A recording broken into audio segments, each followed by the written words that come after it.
Jadi Allah itu senang kepada orang yang mampu mendayagunakan kreativitasnya sebagai makhluk berbudaya untuk win-win solution, mendamaikan agama dan negara.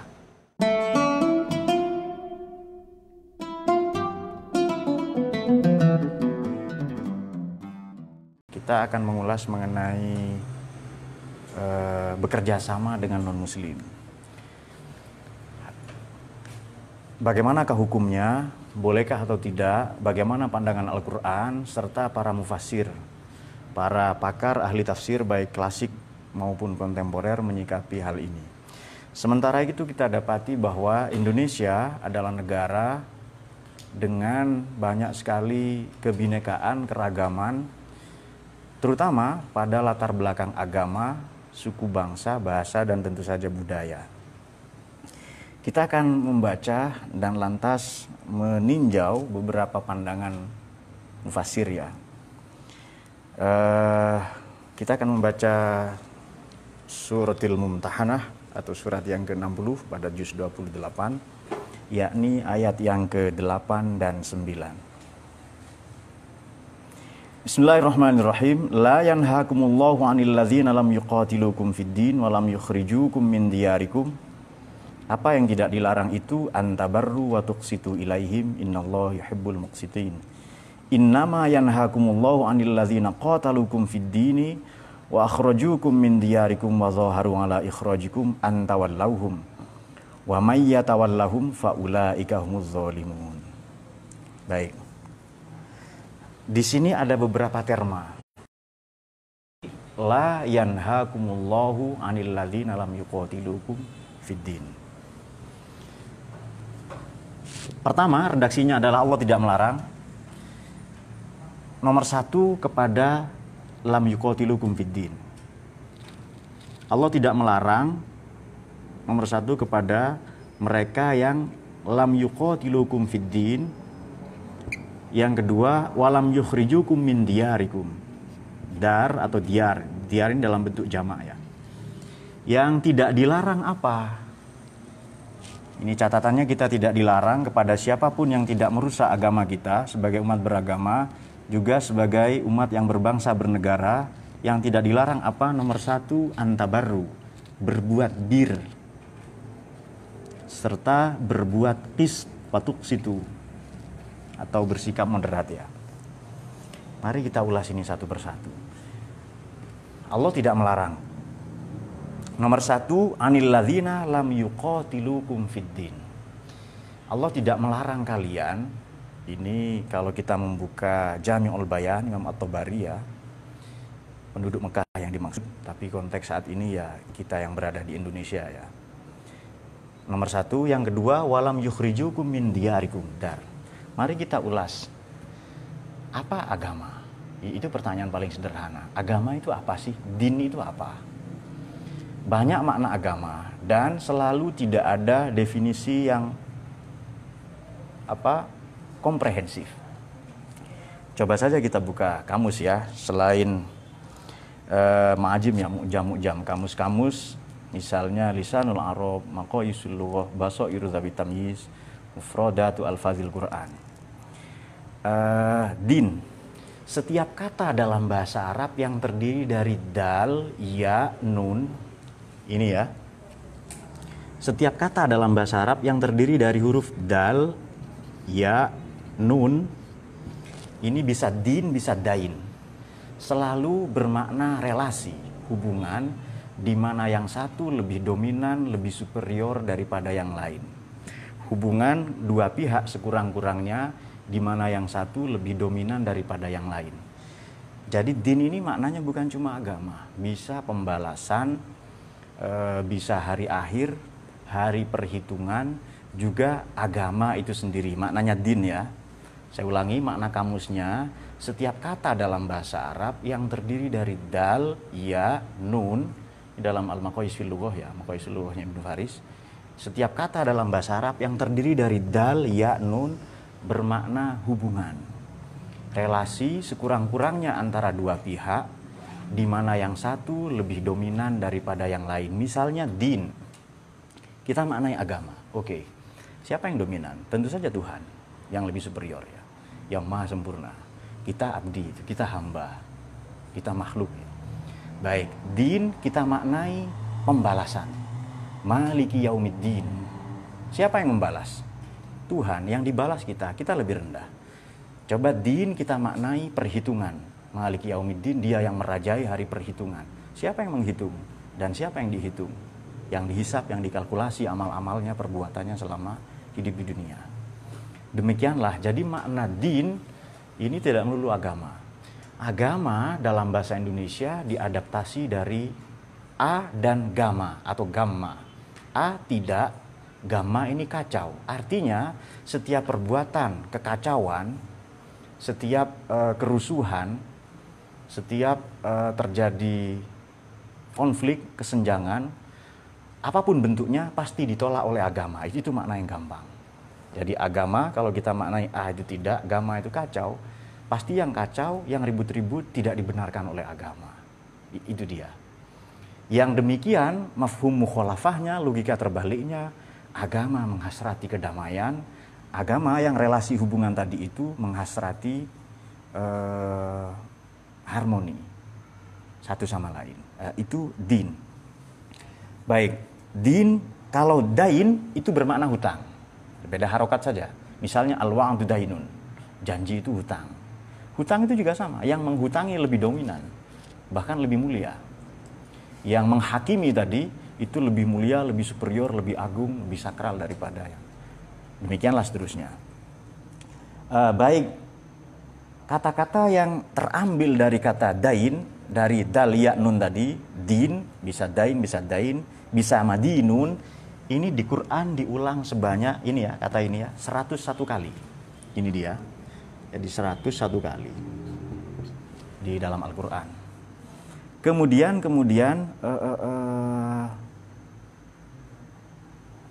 oleh karena itu tidak pernah ada definisi yang pas untuk agama. Sama dengan manusia, ini sulit didefinisikan. Makhluk sosial, itu tidak lengkap. Hayawanun natiq, binatang yang rasional, ini juga tidak lengkap. Meskipun itu bisa kita anggap mewakili ya, tapi tidak sungguh-sungguh mewakili, mencakup seluruh makna yang terkandung dalam pribadi atau diri bernama manusia. Jadi baik agama maupun manusia ini sulit didefinisikan. Makanya orang kerap kali ya ribut-ribut soal itu. Baik, itu soal agama. Jadi agama ini turunnya nanti, tidak sekarang. Agama turunnya nanti ya, ketika manusia berada di bumi. Di surga tidak ada, belum ada itu. Baru ketika Nabi Adam terutus, maka di sini patut kita garis bawahi, Nabi Adam tidak terusir. Ya, beliau turun ke bumi ini alaihissalam bersama istrinya, ia bahagian dari skenario itu. Ya, hanya ada larangan, kemudian diterabas, lalu dalam tanda kutip Nabi Adam melanggar itu, meskipun tentu saja itu bukan maksiat ya dalam hemat kita, Ahlus Sunnah wal Jamaah. Kemudian terusirlah itu. Baru nanti setelah turun ke bumi ada agama itu. Ayo kamu ikuti agama ini, petunjuk ya. Barang siapa mengikuti agama ini, dia tidak sedih dan sebagainya. Bagaimana ayat yang populer itu? Tunggu petunjukku ini datang. Barang siapa yang mengikuti faman tabi'an hudaya fala khaufun, yang begitu di surat Al-Baqarah itu. Barang siapa yang mengikuti petunjuk ini, maknanya agama ini. Baik. Kenapa? Karena di surga itu ibadah, oke, kalau kita sebut ibadah ya. Tapi mengenal Allah saja, ma'rifat saja. Atau lazim disebut ibadah ta'rif ya. Baru begitu turun ke bumi itu ada ibadah taklif nanti itu. Menjalankan fungsi sosial daripada manusia itu sendiri. Oke. Kemudian ini kosakatanya dulu ya. Lalu lalu dar. Tadi kan Tuhan tidak melarang, la yanhakum, Allah tidak melarang kepada kalian semua anil ladzina lam yuqatilukum fiddin, terhadap siapapun yang tidak merusak agamamu, tidak mencederaimu sebagai umat beragama,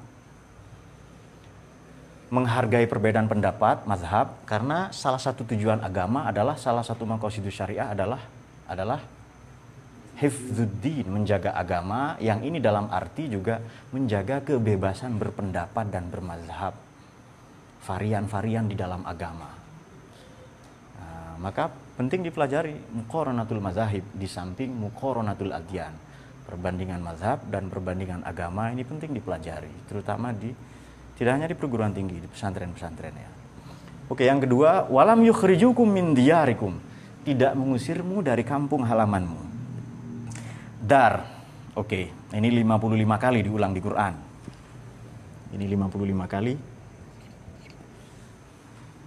Di Quran ada daur, ada dar, ada dairah, ada dawair, ada dayyar yang terambil dari kata itu. Maknanya apa? Mari kita buka kamus. Adalah ihdakus syai' bisyai' min hawalaihi. Ihdak ini maknanya hilir mudik atau mengelilingi, beredar. Demikianlah kita hilir mudik di rumah. Kalau dar maknanya rumah, kadang dar ini maknanya negeri, negara, darul akhirah. Jadi di mana kita beraktivitas, hilir mudik, ada kegiatan kita, itulah dar. Dalam konteks saat ini, ya negara. Dalam konteks saat ini ya. Nah, itu dia. Kemudian lantas antabarru. Apa itu bir? Ini kita pelajari dulu satu persatu makna kata per kata. Baru nanti kita ulas tafsirnya lebih lanjut ya. Tadi sudah kita singgung satu. Bir, ada yang terambil dari kata barro, ada yang birru atau birrun. Zaharal fasadu fil barri, itu dia. Wal bahri bima kasabat aydin nas. Bir itu apa? Dalam lisanul Arab maknanya as-sidqu wa ta'ah. Jujur, concern, dan taat.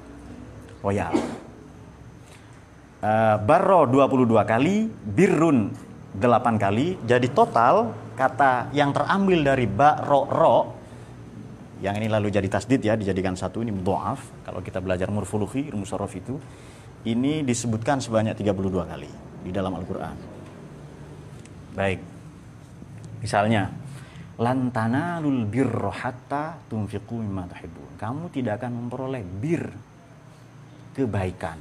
Maknanya tadi as-sidq, kejujuran, kebenaran, kebaikan. Kalau kamu tidak hatta tunfiqu, sehingga menginvestasikan kalian semua mimma, sebahagian dari tuhibbuna yang kalian cintai. Apakah harta benda, jabatan, kedudukan, pengaruh-pengaruh sosial dan lain-lain, social capital dan seterusnya. Ada juga bir ini bermakna takwa. Misalnya, walakinnal birra man amana. Bir itu apa sih? Kebaikan itu apa? Sidqun dan taat itu apa? Kalau man amana billah wal yaumil akhir, wal malaikah wal kitab wan nabiyyin, itu ada di surat Al-Baqarah 177. Ada juga disebut dalam bentuk fi'il mudhari'. Antabarru itu dalam surat Al-Mumtahanah yang sedang kita baca ini. Jadi itu makna bir ya. Kalau ketemu orang tua, birrul walidain, maknanya bukan hanya berbuat baik, tapi bakti, dharma, atau dharma bakti dalam bahasa kita. Kemudian qistun. Setiap kata yang terambil dari qaf, sin, to, ini di Quran diulang 25 kali.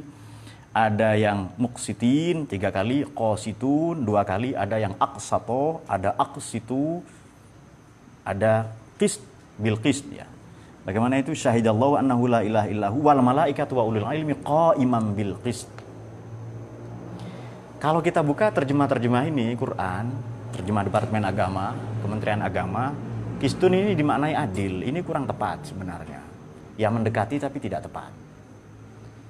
Adil ini beda. Adil itu hak dan kewajiban setara. Tapi kalau qist ini istilah dalam politik dikenal dengan win-win solution. Itu qistun. Contoh sederhana, saya punya 2 anak, besar kecil. Anak saya yang lebih kecil merampas mainan anak saya yang lebih besar. Kalau saya terapkan adil, sifatnya Allah al-adl, bukan al-muqsid ya. Saya ambil mainan itu. Ini bukan hak kamu, ini punya saudara kamu, kakak kamu. Nangis atau tidak, kita ambil. Itulah yang adil itu. Tapi kalau qist tidak begitu. Allah kan al-muqsid kan, tidak hanya al-adl, al-hakam, al-muntaqim, tapi Allah itu al-qist. Apa itu al-muqsid itu? Allah itu al-muqsid ya. Kalau begitu qistun, al-qist pakai to ya, apa? Win-win solution. Bagaimana cara supaya anak saya yang kecil tidak menangis, yang besar tidak kecewa. Itu win-win solution. Saya hibur yang besar itu. Jangan nangis, jangan sedih. Nanti kamu saya belikan mainan. Nah, jangan langsung diancam, ditakut-takuti, jangan itu. Nah, itu dia. Supaya si kecil tidak nangis, yang lebih besar tidak marah. Itu makna qist. Baik, kita kembali ke ayat. Ini makna kata per kata ya. Dan qistun itu di Quran diulang sebanyak 25 kali. Dengan berbagai perubahan bentuknya. Kenapa sih harus ini 2 kali, ini 4 kali? Kenapa harus begitu? Supaya kita bisa membaca Quran itu secara kontekstual. Demikianlah disampaikan oleh Imam Al-Biqai dalam Nazmud Duror ya. Fi tanasubi ayati wassuwar. Supaya kita tahu ayat ini konteksnya apa, ayat B konteksnya apa. Jadi tidak langsung pukul rata. Wa wajadaka dolan fahada, enggak begitu. Itu bacanya saja sudah salah. Wa wajadaka dolan, dot ini sulit memang. Fahada ya. Nah, tapi enggak apa-apa, itu saudara kita yang masih belajar. Yang penting jangan merasa pinter dan paling benar saja itu. Baik. Kita kembali ke ayat Suratul Mumtahanah ayat yang ke-8. La yanhakumullahu 'anil ladzina lam yuqatilukum fid din wa lam yukhrijukum min diyarikum an tabarru wa tuqsitu ilaihim innallaha yuhibbul muqsitin. Allah tidak melarang, la yanhakum. Di sini redaksi ya. Redaksi yang diambil la yanhakum. La yanhakumullah. Ini kan bentuk fi'il mudhari ini. Progresif dan future, sekarang dan yang akan datang, hal dan mustakbal. Allah tidak melarang dan senantiasa tidak akan pernah melarang kalian semua. Untuk apa? Antabarru, berbuat bir tadi, berbuat baik, taat, cinta, kemudian jujur, ihsan, watuk situ dan win-win solution, bersikap moderat. Kepada siapa? Anil ladzina lam yuqatilukum fid din. Kepada siapapun yang tidak merusak agamamu, yang tidak mencederaimu sebagai umat beragama, nomor 1, walam yukhrijukum min diyarikum, dan tidak merusakmu dan tidak merusak kebinekaanmu sebagai warga negara Kesatuan Republik Indonesia. Itu dia. Kenapa? Karena Allah sendiri menyifati dirinya dengan al-muqsit.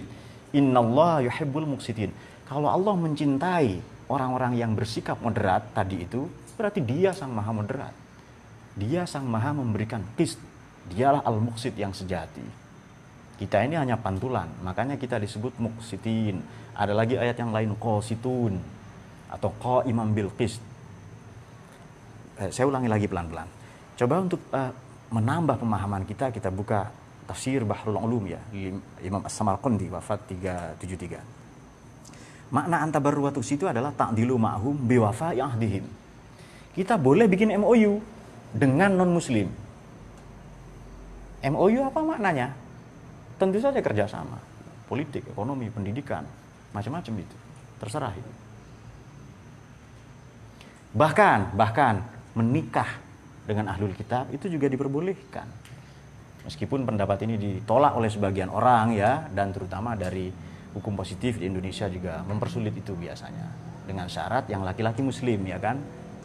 Sebenarnya sepele perbedaannya, Yahudi Nasrani ini tidak percaya, tidak beriman kepada Nabi Muhammad. Tapi kita mengimani nabi-nabi mereka yang dalam tanda kutip dipertuhankan. Itu saja bedanya. Kita beriman pada Nabi Musa, Nabi Isa, Nabi Musa, semua para nabi. Baik, Tuhan tidak melarang kalian. La yanhakumullah anil ladzina lam yuqatilukum fid din. Nomor 1 ya. Lam yuqatilukum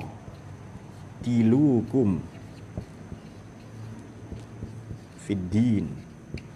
1, 2, walam yukhrijukum min diyarikum. Oke. Din, diyar. Din dan dar.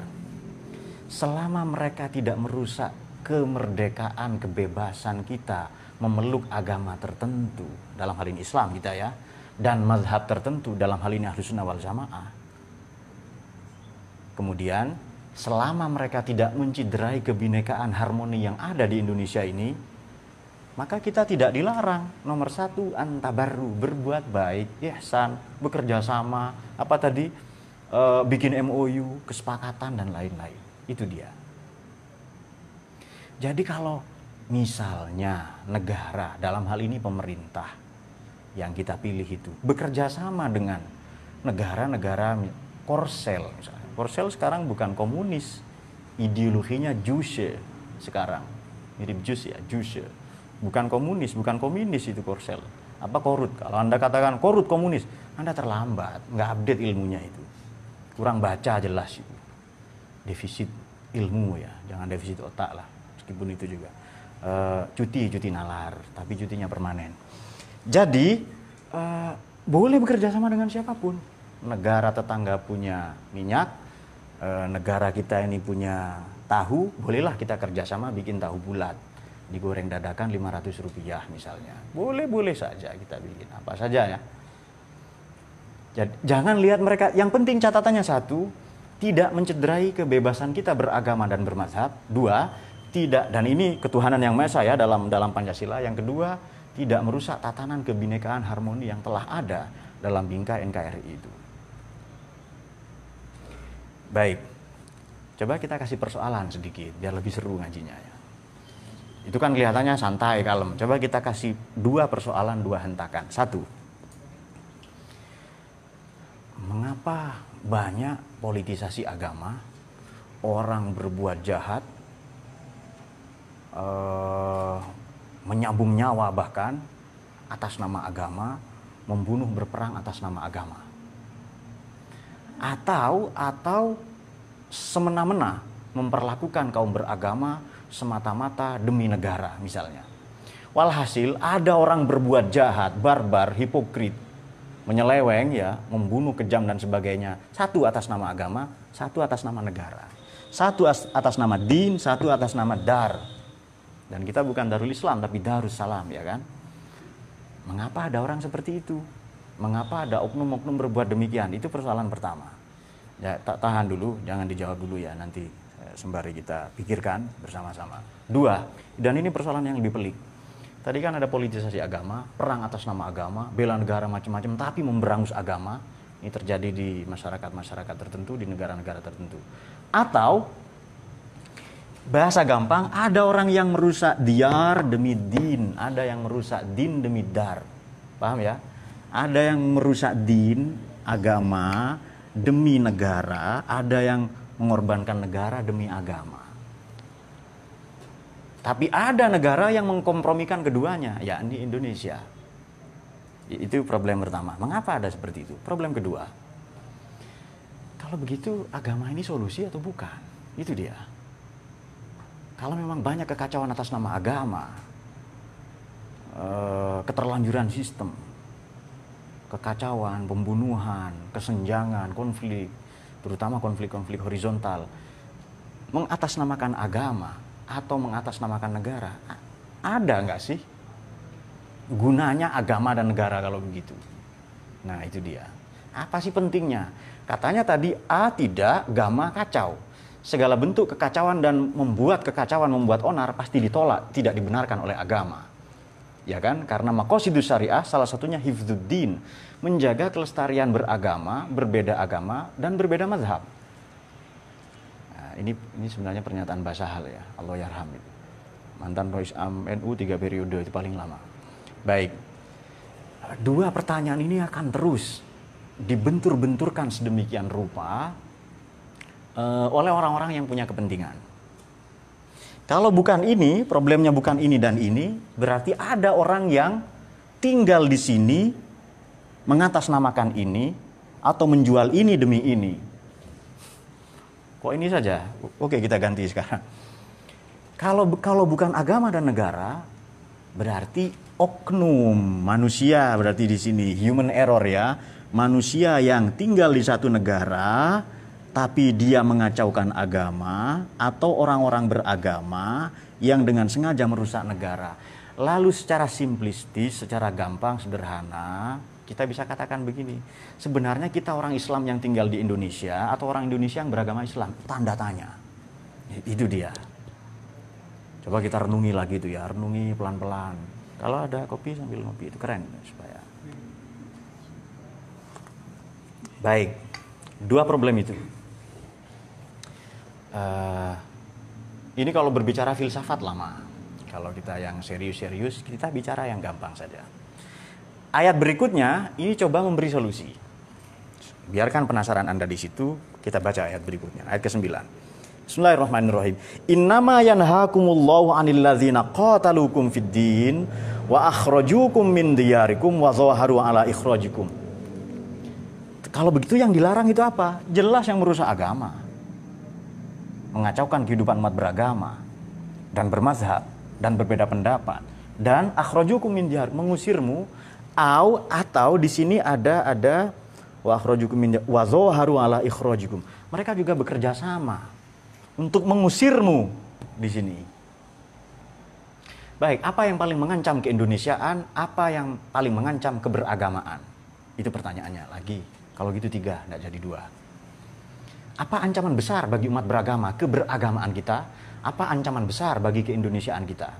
Sementara di lapangan kita dapati orang-orang beragama yang mengaku paling beragama justru merusak negaranya. Sementara ada kaum nasionalis beragama justru ogah beragama. Kalau begitu problemnya bukan di sini dan di sini, tapi memang manusia. Dan manusia itu punya der wille zurmah atau will to power, kehendak berkuasa.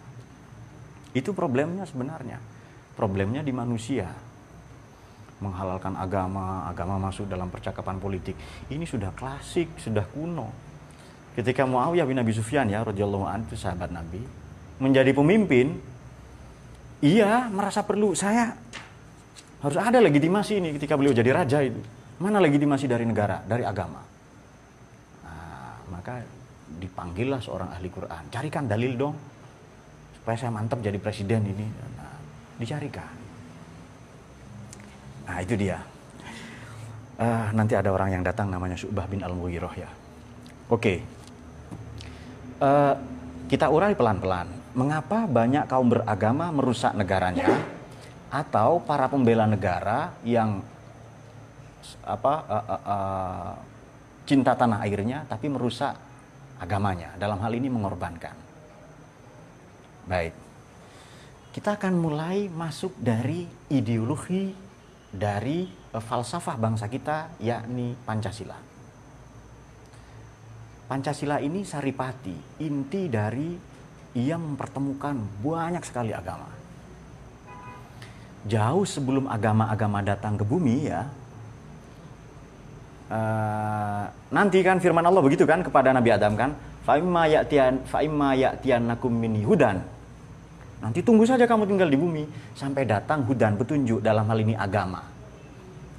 Maka faman tabi'a hudaya, barang siapa yang mengikuti agamaku, dialah yang dapat petunjuk, dialah yang la khaufun 'alaihim wa la hum yahzanun, tidak ada takut, tidak ada sedih gitu ya.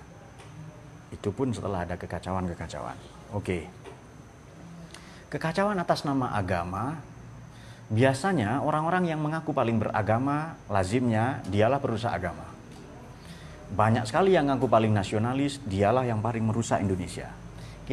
Negaranya. Kita masuk dari falsafah kita, Pancasila. Pancasila ini berusaha menjembatani konflik antara kaum nasionalis dan religius.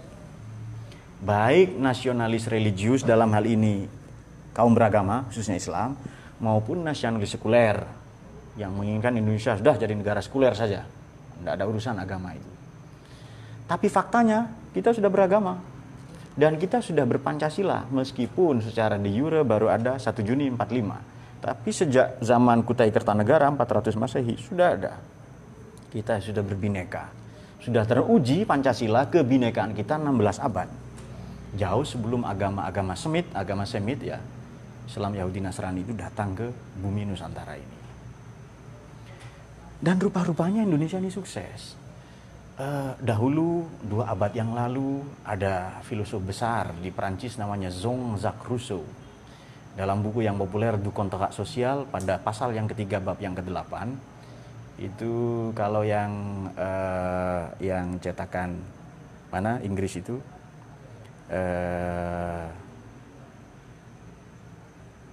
halamannya keberapa ya, Pokoknya pada pasal yang ketiga, pada bab yang ketiga pasal yang ke-8, itu halaman 600-an ke atas dia, nanti diperiksa lagi bukunya. Dia katakan begini, seringkali ada oknum-oknum, saya menyebutnya tempurung-tempurung jahat, yang memanfaatkan agama dan negara, membenturkan agama dan negara demi ia meraih kuasa. Saya ulangi, membenturkan agama dan negara, membenturkan din dan dar tadi, membenturkan apa yang disinggung oleh suratul Mumtahanah ayat yang ke-8 ini demi meraih kuasa. Tapi kan di Indonesia tidak. Indonesia ini warisan para wali, makanya musyarakah masyarakat pakai konsep itu. Disebut wilayah, itu konsep kewalian. Dairah, itu juga daerah. Tempat sidangnya disebut majelis.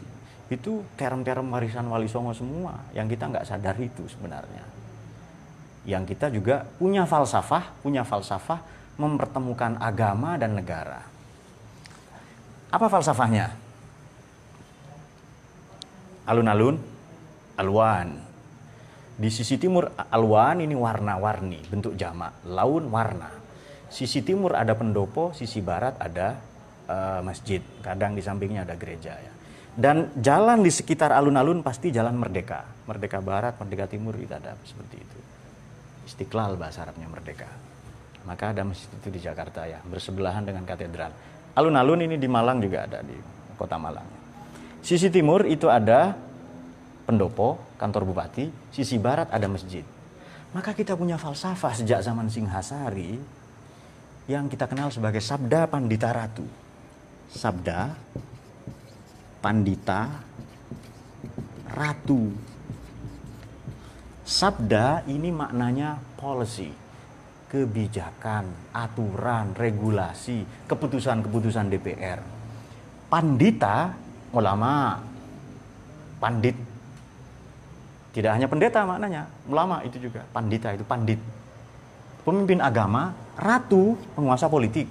Ini elit agama, ini elit politik. Jadi nasibnya alun-alun, alwan, warna-warni rakyat, tergantung ini dan ini, pandita dan ratu yang membuat sabda. Yang membuat kebijakan, policy, undang-undang. Itu dia. Kalau begitu, sudah lazim. Tapi sisi selatan dan utara itu kosong, Pak. Itu diisi para pengusaha nanti, para tengkulak, para pemodal, para yang aneh-aneh lah pokoknya, demagog, oligark, predator bisnis, macam-macam itu banyak sekali itu. Yang berhubungan dengan natural resources ya, sumber daya alam. Oke. Kalau begitu sebenarnya konfliknya di sini dan di sini. Ratu ini simbol negara, pandita simbol agama. Kalau dua-duanya menyatu dalam satu sabda, satu kearifan, satu kebijakan, aturan main, keputusan-keputusan politik, selesai persoalan sebenarnya. Nah yang aneh, yang ratu mau jadi pandita, pandita mau jadi ratu. Yang elit agama ingin menjadi negarawan, yang negarawan ingin jadi elit agama, macam-macam lah itu ya. Kan sekarang banyak mendadak ustadz, yang sebenarnya ustadz karbitan, ulama malpraktek, apalagi itu. Nah, ustadz-ustadz seperti itulah ya, ustadz, pseudo ustadz lah itu. Oke, kalau begitu problemnya jelas. Maka kata Zhang Shoukrusho nanti, untuk mempertemukan itu semua, kalau ada perang, dalam hal ini konflik horizontal, mengatasnamakan agama dan negara, kerap kali agama jadi korban, kalau begitu harus ada dalam tanda kutip, bahasa beliau itu la religion civile atau agama madani. Agama madani itu apa? Di Eropa, di Barat namanya konstitusi, undang-undang. Di kita namanya Pancasila. Yang itu menjadi inspirasi dan ada dalam preambul pembukaan UUD 45. Dan itu mengilhami kita semua aturan, hukum dan sebagainya yang ada di Indonesia ini. Kalau begitu, mengapa Indonesia relatif bisa meredam konflik agama dan konflik negara? Karena kita sudah punya agama madani dalam tanda kutip la religion civile tadi itu, atau civic religion itu yang bernama Pancasila. Makanya dunia akan belajar ke Indonesia mengenai bagaimana menata, mempertemukan agama dan negara. Ya Pancasila itu, Bansasil ya. Oleh karena itu, yang mengatasnamakan agama pasti nyerang Pancasila. Yang ingin NKRI bersyariah, khilafah, macam-macam itu. Pasti itu pertanyaan mereka, kalau mereka pakai bahasa Arab ya kalau mau, tapi rata-rata mereka tidak ngerti bahasa Arab.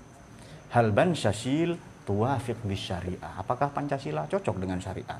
Sesuai, koheren. Atau tukholif, atau dia bertentangan yakni syariah. Itu pertanyaan mereka selalu itu saja. Padahal kita sudah sepakat. Nah, itu dia. Kalau begitu, problemnya sekarang sudah semakin terang, semakin benderang. Persoalannya ada di human error, ada di manusia. Baik oknum yang mengatasnamakan agama maupun oknum yang mengatasnamakan negara. Nah, tapi kita tidak boleh keluar dari rambu-rambu yang ada di Al-Quran, yakni antabarru wa tuqsitu. Kis tadi itu loh, apa kistun maknanya? Win-win solution. Bir itu ihsan. Baru bir itu di dalamnya ada as-sidq wa ta'ah tadi itu. Kita tidak dilarang, bahkan untuk bikin MOU. Kalau begitu demi dar dan din, demi agama dan negara, monggo kita bikin MOU. Bagaimana sebaiknya?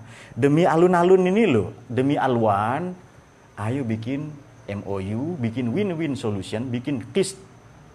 Ini transpirasi dari asma Allah al-muqsid, ya. Ya, asma dan sifatnya sama. Maka karena asma tidak mungkin keluar dari sifatnya, demikian seterusnya ya, juga perbuatannya. Baik, tadi pertanyaan yang terakhir coba kita jawab. Ini sudah terurai ya, kenapa ada konflik seperti itu, manusia yang serakah, punya kepentingan macam-macam dan seterusnya. Lalu, kalau begitu ada nggak sih gunanya agama? Apa sih gunanya negara? Kok menyengsarakan? Karena yang kita lihat agama itu bukan agama. Yang kita lihat dari agama adalah oknum-oknum yang mengatasnamakan agama itu ulama su. Wailil ummati min ulama su yatahiduna hadzal ilma tijaratan rabhan li anfusihim. Allahu tijaratahu. Celaka sengsara umat Islam nanti gara-gara perilaku ulama su, pseudo ulama, ustadz karbitan, ustadz mualaf malpraktek dan sebagainya itu. Mereka yang yatahiduna hadzal ilma menjadikan pengetahuan tentang agama, menjual agama lamanya biasanya itu tijaratan sebagai komoditas, sebagai barang dagangan. Dan teman-teman perlu bedakan arkanul Islam dengan arkanul Muslim. Rukun Islam ada 5. Rukun Muslim menyesuaikan keadaan. Liberal. Nanti dulu, santai dia. Allahumma sholli ala sayyidina Muhammad. Syahadat, sholat, zakat, puasa, haji wajib ya. Kalau saya tidak mampu wajib tidak haji. Berarti berkurang arkanul Muslim saya. Rukun Islamnya tetap 5. Tapi arkanul Muslim saya sebagai Muslim berkurang, gugur satu kewajiban. Zakat misalnya kere, sudah nggak wajib. Ada lelaki tua, jompo, tidak kuat puasa, tidak wajib. Syahadat sekali seumur hidup selesai. Kalau dikafirkan, syahadat lagi. Yang tidak bisa batal, yang tidak bisa ditunda, yang harus tetap dilaksanakan selama masih sadar dan bernyawa, ya sholat itu. Dan sholat merangkum itu semua. Makanya disebut imaduddin, pilarnya. Kamu nggak Islam kamu?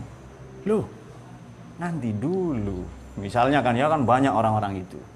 Ketahuan dari mereka, misalnya dari ta'rifuhum bisimahum. Tu'raful mujrimuna bisimahum. Mereka bisa diketahui dari tanda-tandanya. Kalau persoalan ini kita ketahui sederhana. Loh, dia kok nggak ke masjid? Santai. Kok ada dia, kok Islam katanya? Nggak puasa. Boleh jadi datang bulan. Dia laki-laki, mana tahu? Apa Anda sudah lihat? Iya kan? Nah, jadi terlalu banyak wallahu a'lam di dunia ini sebenarnya. Yang banyak yang tidak kita tahu. Oke, kalau begitu, Tuhan ini kan maha pengertian. Maha santai, maha cinta kasih, maha keren. Slow gitu loh. Tapi manusia ini tidak mau begitu. Maunya ayo Islam, sholat ke masjid. Ada corona atau enggak? Inna dina yusrun, itu sabda Nabi, agama ini gampang, tidak usah kamu persulit, santai saja.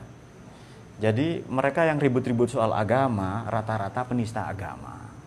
Yang ribut-ribut soal negara, pasti dia garongnya malingnya negara. Ini negara, santai saja itu. Semua bisa dibicarakan, semua bisa dikompromikan ya. Nah, makanya tadi sholat itu merangkum itu semua. Sholat itu merangkum agama dan negara. Merangkum syahadat, sholat, zakat, puasa, haji. Puasa kan tidak makan, di sholat iya. Zakat itu mengeluarkan harta. Harta itu apa? Kata Imam Asy'arawi itu diperoleh dari kerja. Kerja itu diperoleh dari meluangkan waktu. Sholat langsung waktu yang diambil itu.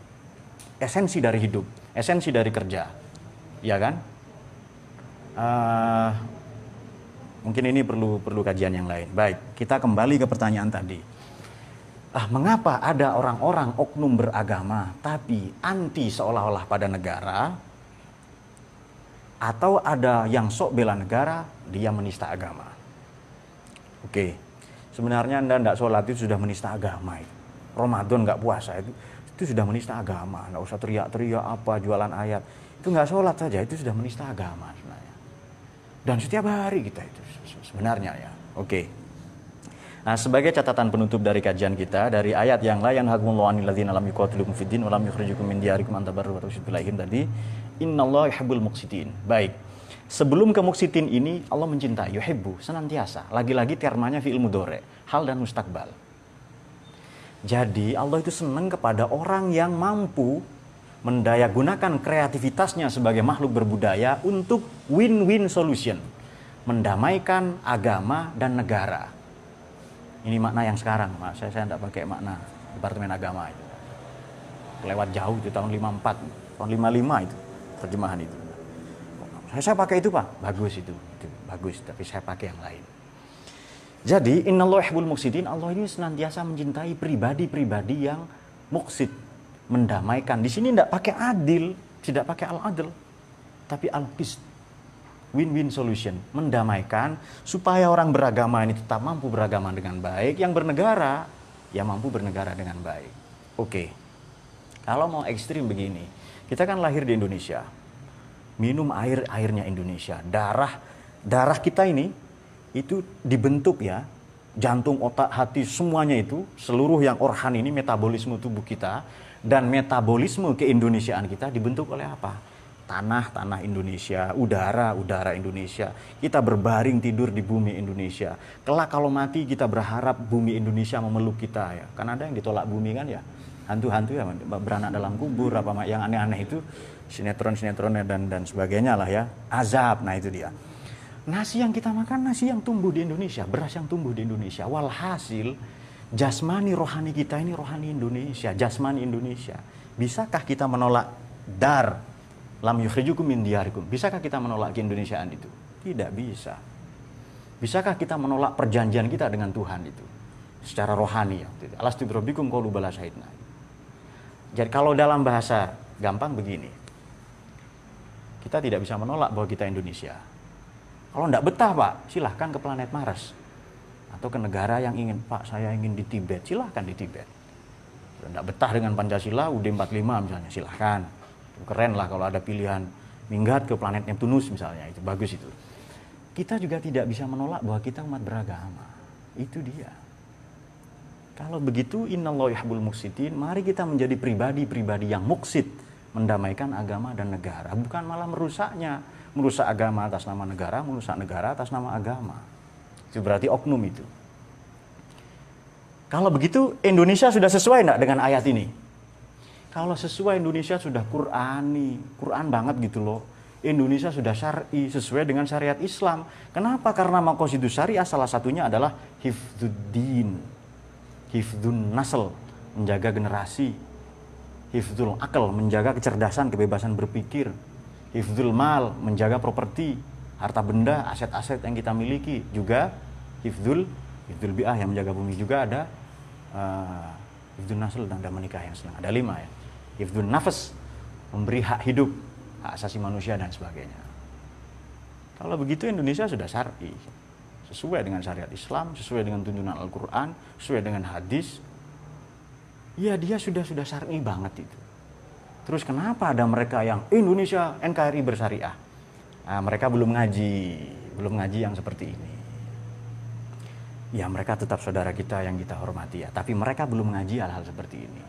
Baik. Oleh karena itu, sekali lagi, bagaimana supaya kita mampu berbuat bir dan al-qist yang mana itu tidak dilarang, la yanhakumullah tadi itu, caranya bagaimana?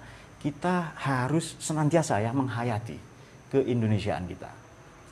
Tidak bisa kita tolak. Anda boleh hijrah misalnya ke Jepang, misalnya ke Finlandia, tapi Anda tetap orang Indonesia.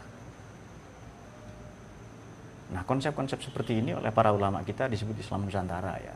Islam Nusantara. Ya, sebagian mengkafirkan, ya biarin aja. Kita hidup di negara demokratis kok, boleh berbeda pendapat itu. Kemudian bagaimana supaya beragama pada saat yang sama berindonesia? Tadi kan ada pertanyaan itu. Kita ini orang Islam yang tinggal di Indonesia atau orang Indonesia yang beragama Islam? Kalau Anda mengatakan misalnya saya orang Islam yang tinggal di Indonesia, Anda mengesampingkan Indonesia. Anda menolak Indonesia itu. Saya orang Islam yang tinggal di Indonesia itu. Tapi kalau kita mengatakan saya orang Indonesia yang beragama Islam, itu kita memuliakan, menghormati tanah air kita. Menjunjung tinggi tanah air tumpah darah kita. Jadi mereka, ini sudah debat ini sudah lama banget itu. Sehingga tuduhan-tuduhan mereka yang ingin merusak Indonesia dengan tuduhan Indonesia batil, Pancasila tauhid, demokrasi kafir. Itu yang mengatakan begitu hidup di Indonesia, ya kan? Kenapa tidak minggat? Kita kan perlu disclaimer dulu. Ya, jadi katakanlah Pancasila tauhid, sudah, ya tauhid betul ya. Indonesia batil misalnya. Semua elemen yang ada dalam negara batil. Demokrasi batil, KUA batil, kalau nikah jangan di KUA. Sakit jangan ke rumah sakit karena batil juga RSUD itu. Jangan sekolah di sekolah-sekolah atau di kampus-kampus negeri terutama, karena itu juga bikinan kafir, bikinan batil tadi itu. Kalau lewat jangan di aspal, di jembatan, lewat saja pematang sawah misalnya. PNS kita batil semua, gajinya haram semua ya kan? Bagaimana kalau nikah batil? Ya zina namanya. Nah, kiai-kiai kita, ulama-ulama Nusantara tidak, Indonesia ini hak. Demokrasi itu hak. Bahwa ada kekacauan, kesalahan, manusia berarti. Bukan ini atau ini, paham ya? Manusianya, bukan agama atau negaranya. Nah, jadi tolong bedakan mana perilaku manusia yang mencoreng-moreng wajah agama, mana perilaku manusia yang merusak Indonesia itu. Jangan lantas kesel, jengkel, atau marah kepada agama tertentu. Nah, pandangan seperti ini patut layak kita kampanyekan karena kita hidup di zaman yang banyak sekali fitnah dan lain-lain. Kalau mau pakai ayat ya mainan ayat ya tadi itu dalilnya itu. Mumtahanah ayat 8 dan ayat yang ke-9. Oleh karena itu Indonesia ini kita syukuri. Indonesia ini kita syukuri, kita muliakan, kita junjung tinggi, kita hormati. Kenapa? Karena darah, daging, otak, jantung, hati semuanya ini made in Indonesia. Ya Allah yang membuat dia, tapi ia dari saripati Indonesia, dari keindonesiaan kita. Bahkan spiritualitas kita dari Indonesia juga itu. Nah, lambang NU itu ada huruf dot, ya kan? Itu dot melintasi bola dunia yang dibikin oleh Kiai Ridwan. Dot itu pribadi Kanjeng Nabi sebenarnya. Karena ada sabda Nabi, meskipun hasan hadisnya, ana afsahuman nataqa bid-dot. Saya orang yang mengucapkan dot paling fasih. Jadi dot atau sohibat dot, man nataqa bid-dot adalah Nabi Muhammad sendiri. Dan di logo NU itu melintasi bola dunia, ya kan? Betul kan? Huruf dot itu kan? Kok pura-pura enggak tahu? Betul kan ya? Berarti nilai-nilai rahmatan lil alamin pribadi Nabi Muhammad itu disebarkan, mewarnai Indonesia. Itu cita-cita NU sebenarnya. Makanya kata siapa, Mbah Yai Marzuki ya, siapa itu, Allahyarham ya, sudah meninggal, salah satu pengasuh Lirboyo, Mbah Yai Idris Marzuki. Orang yang menolak, memusuhi NU, kalau diawali luntur kewaliannya. Jadi saya tidak kurangi, saya tidak tambahi. Orang yang kalau dia orang berpengaruh, luntur pengaruhnya itu. Kenapa? Ini didirikan para wali. NU ini loh ya. Begitu pula Indonesia. Apa ndak kualat itu sama mereka-mereka yang berjasa itu loh. Mereka-mereka yang namanya sudah ada di langit itu. Yang punya bendera berkibar-kibar di sana itu. Nah, oleh karena itu sederhana. Mari kita rawat Indonesia ini. Pemersatunya adalah Pancasila, mari kita jaga itu. Maka siapapun yang mau merusak Indonesia pasti merusak sumber daya alam, sumber daya manusia, dan sumber daya ideologi yang namanya Pancasila.